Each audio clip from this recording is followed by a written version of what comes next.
Hello everyone! Let's discuss watercolor paintbrushes. Today we're going to be looking at the Arteza set of 12 watercolor brushes. Now this set includes 6 different sizes of round brushes, 3 different sizes of flat brushes, a cat's tongue brush, a dagger striper brush, and an angle brush. They come in this plastic packaging, but I actually keep my brushes in a jar standing up after they're all done so that they can dry. You never want to leave a brush sitting brush side down because that can warp the brushes. They're a durable synthetic hair brush. There is an anti-rust ferrule, which is this metal part right here, and they're easy to clean and spreads paint smoothly, which is everything that it says there. Now we're going to be diving in a little bit more to what is a synthetic brush versus a natural brush. Let's go ahead and open these up first, and then we will get into that.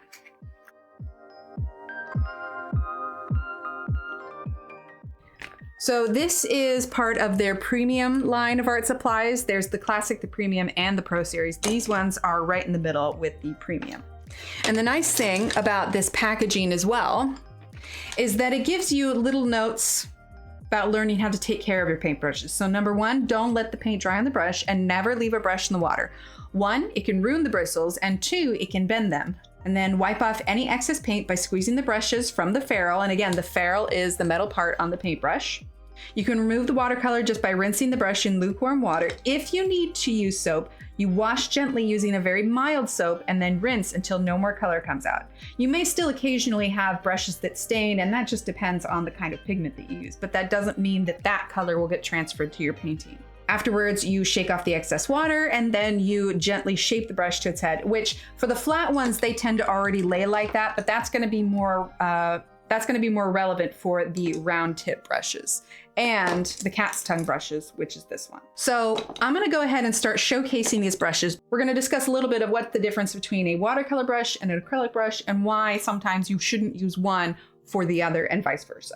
So we're going to move these to the side. Today we are going to be using, I have just a small 12 of the watercolor palette. I've used these ones before, which is why they're not brand new, but we need a little bit of love in this palette. And then the other item I'm going to use is this Arteza watercolor hardback watercolor paper. I will have the links for all of these in the description below. And while I'm thinking about it, don't forget, there also is a 10% off coupon code, Emily Illustrator 10. All of that will be in the description below.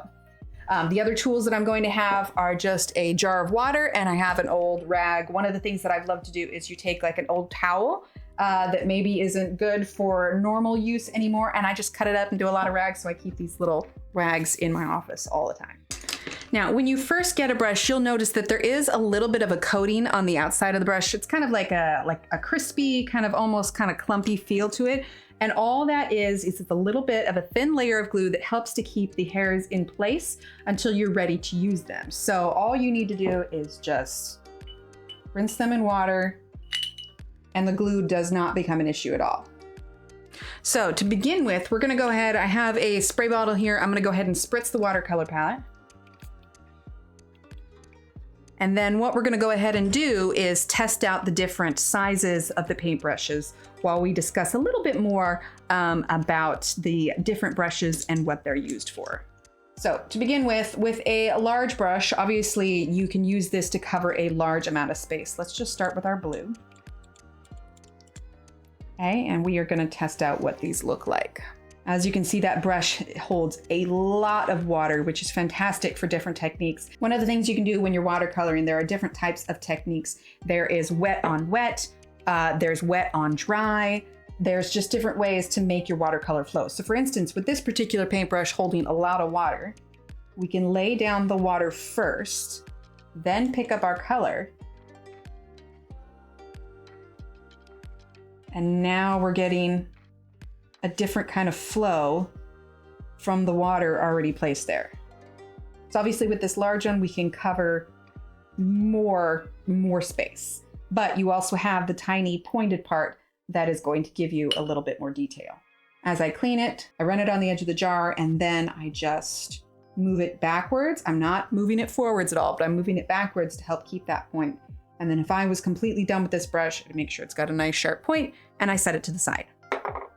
So now let's go ahead and do the other paintbrushes so you can see what they look like on paper.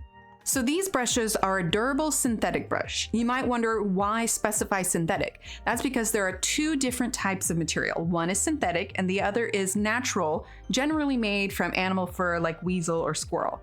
Now, while there are ethical ways of collecting the fur for brushes, there can also be questions about the non-ethical collection of the fur. With synthetic brushes, you can rest easy that there is no question to animal safety. The difference between the two has a lot to do with water absorption, softness, and the way the brush moves on the paper.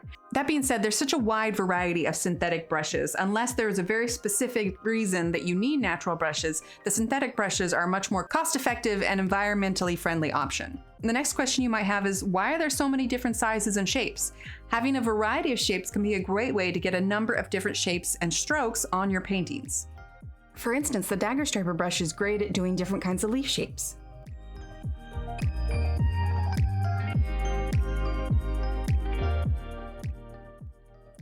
We're gonna do a little bit of paintbrush anatomy on here, okay? So up here, this is what you have as the tip of the brush, okay? These are the synthetic hairs. This is called the ferrule, which we mentioned previously, which is why it's important to dry. Let's see, I still have a little bit of water on it, but why it's important to dry your brushes when you're done. You want to stand them so that this is standing up because you don't want this to get ruined. But the ferrule also, one of the reasons you want to make sure it's dry, because a lot of times in older paintbrushes, this can rust. The nice thing about the Arteza brushes though is this is an anti-rust ferrule, so you don't have to worry about that as much. It's always good to make sure you still dry your brushes, but you don't have to worry about that with these ones. This is called the crimp. It's also a bit crimped here because the way that it works is the ferrule is holding on to the bristles, and this part where it's crimped is holding on to the handle. So this is the handle or the barrel. It's tapered for ease of holding and use. Right here is where we have the size. We have the brand, obviously it's Arteza, and then we have the type of brush that it is. This is the flat. So when you look on your paintbrushes, it will tell you a lot about it, whether you've got a different brand or a different size. It's always gonna have that number and it'll tell you what size paintbrush you have. So what is the difference between an acrylic paintbrush and a watercolor paintbrush?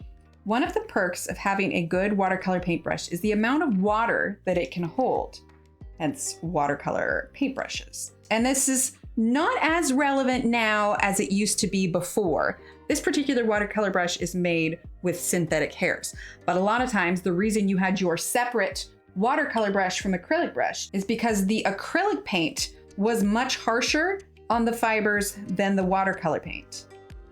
So these days, one of the main reasons to have watercolor over acrylic is because these are made, despite the fact that they're synthetic, these are made to hold a lot of water. I mean, let's just go ahead and dip this.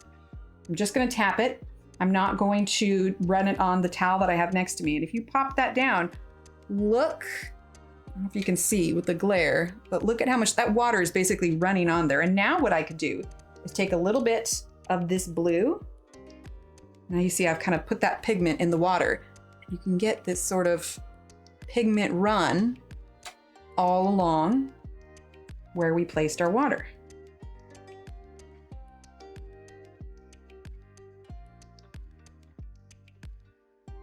See that?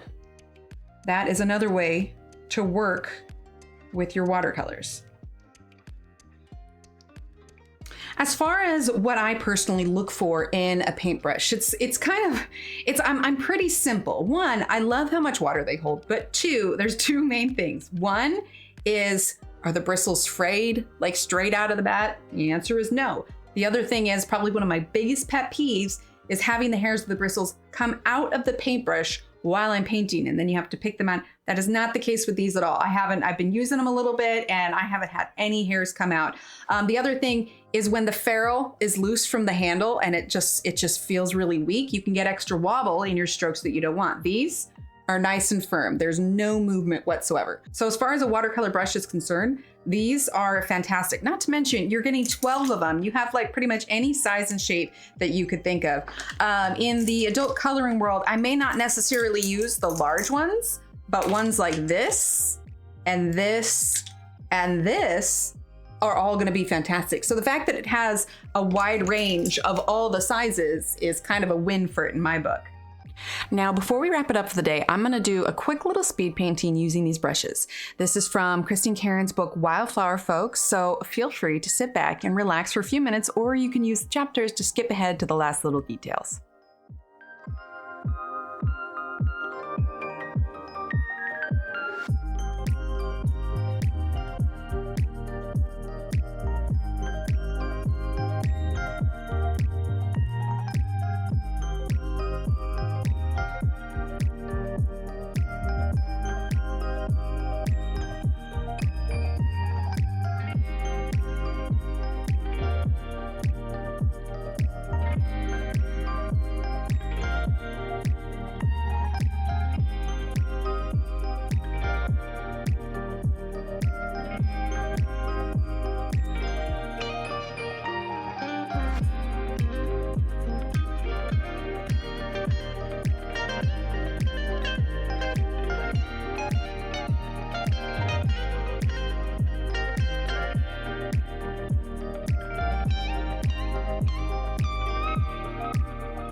I love how that turned out. The links for everything today is going to be in the description below. Also, you can use the discount code EmilyIllustrator10 for 10% off on the Arteza website.